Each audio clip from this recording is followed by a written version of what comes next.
The Scars I Bear Chapter 11.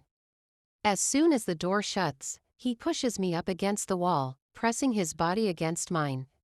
"You slut," he says, slamming his mouth to mine. He kisses me rough and furious, coming up for air, a good few minutes later. "Who is that guy?" he asks, staring at me intently. "No one important. I just met him today when I went to have coffee." I dropped my purse and he came over to bring it for me, I say defensively. He laughs. "You think I am stupid? You met him today and he showed up at your house. What happened when you met? You asked him to come over."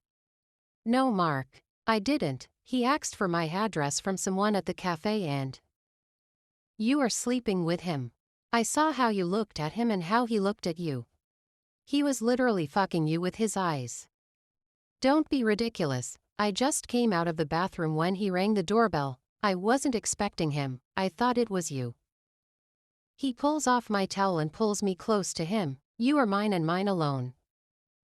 He grips my waist and kisses me harder. At the same time, his hand pushes between my thighs and roughly inserts multiple fingers into my vagina.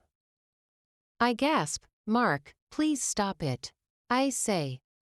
My pleas fall on deaf ears. He pushes his fingers in and out, stretching and filling me roughly until I bled. The tears begin to fall down my face and I try to twist my hips away from the pain. Pushing me down, he pulls down his pants and starts penetrating. I stare at the ceiling and count to 10 to take my mind off what's happening. The zoning out always helps me. He finishes fast when I am not fighting him. He thrusts harder and faster, and I can tell he's getting close to coming. "May," he calls my name as his body shakes. He roars as he lets himself go, releasing into me.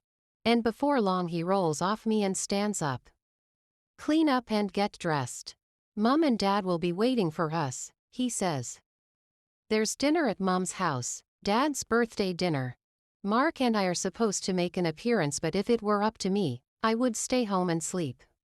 After what happened, the last thing I need is to be around people. Mark is making life very hard for me. I hardly have friends at uni because he's always around me and he has made it very hard for people to talk to me." I rise to my feet and walk into the bedroom. My clothes are laid down on the bed. Mom sent both Mark and I some outfits to wear today. I am so overwhelmed by emotions. I need something to numb these emotions before leaving the house. Sitting on the bed, I pick up a blade and make a deep slit across my left thigh. I sigh in relief at the sight of blood. Inflicting pain on myself makes me feel better. It's my way of dealing with the pain. I don't cut in places that are visible. The only person who knows I do this is Mark. He's caught me doing this a lot of times and has warned me against it. There was a point in my life when I tried to stop but I failed. I ended up having a mental breakdown and I went back to it. A few minutes pass and when I feel better, I clean myself up and get dressed. When I step out of the bedroom, Mark is sitting on the couch, all dressed up and smoking a joint. He looks up at me and he smiles. "You look beautiful." "Thank you."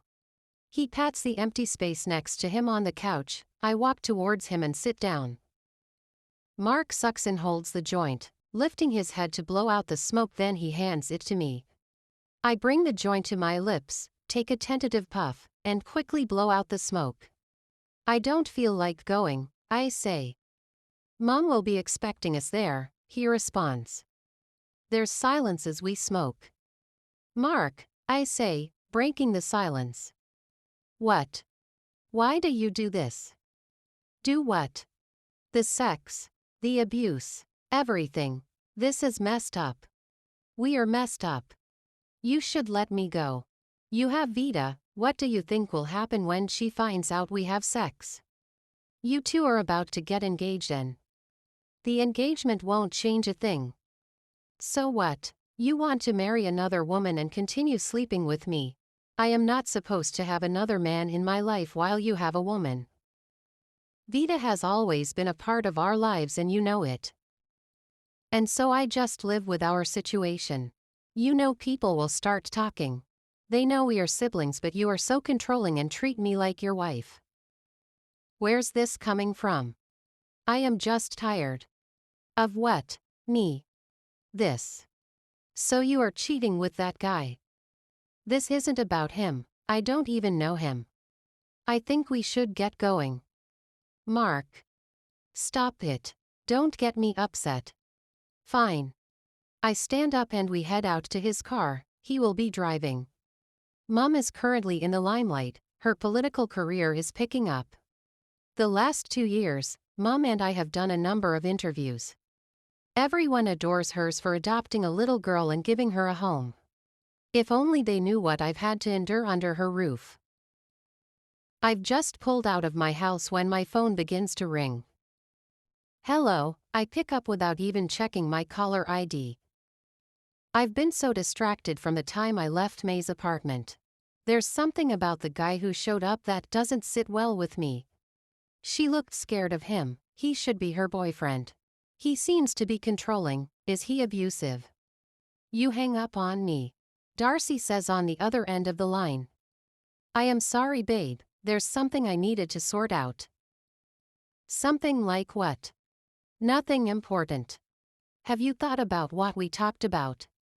Babe, I can't come. Not this weekend. Louis, come on. I am sorry I have to disappoint you, but I need to study. I can travel after my exams. Whatever. What's wrong with you? The whole distance thing is getting to me. I should be spending my weekends with you. I want you here this weekend and. So what are you saying? Nothing. You study hard for your exams. I will talk to you later. She hangs up before I say anything. I walk into the house, making a mental note to call her when she is less angry. The August Girl Elab. Blossom.